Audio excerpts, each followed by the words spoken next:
আপনাৰ নিগমবাদ। নিগমৰ সাৰ হ'ল আপোনাৰ অংকাৰ আৰু আগমৰ সাৰ হ'ল আপোনাৰ ৰাধাকৃষ্ণ। মানে কথা হ'ল কি, অৱতাৰবাদীৰ সাৰ হ'ল এই মানে আগমবাদ।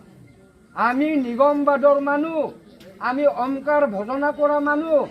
আমি অংকাৰক ভজনা কৰিব লাগে।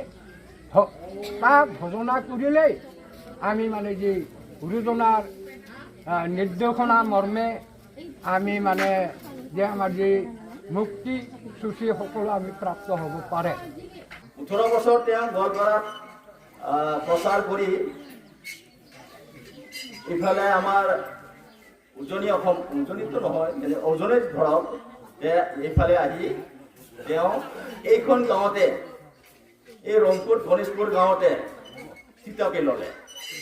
থিতাপি লৈ তেওঁ এইখন ঠাইতে তেওঁ আশ্ৰম পাতি এই ধৰ্ম মানে সনাতন ব্ৰহ্ম ধৰ্ম প্ৰচাৰ কৰাৰ কামত তেওঁ ব্ৰতী হৈ থাকিলে।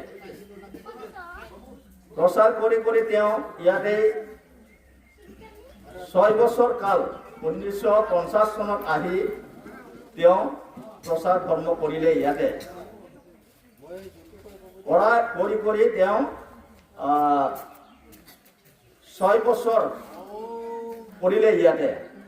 এই যি অনুষ্ঠান আমি আজি পৰ্যন্ত কৰি আছো, এই ঠাইডোখৰ বহুত পবিত্ৰ ঠাই, বহুত পবিত্ৰ জেগা। তেওঁ 1956 চনত ইয়াতে দেহত্যাগ কৰে।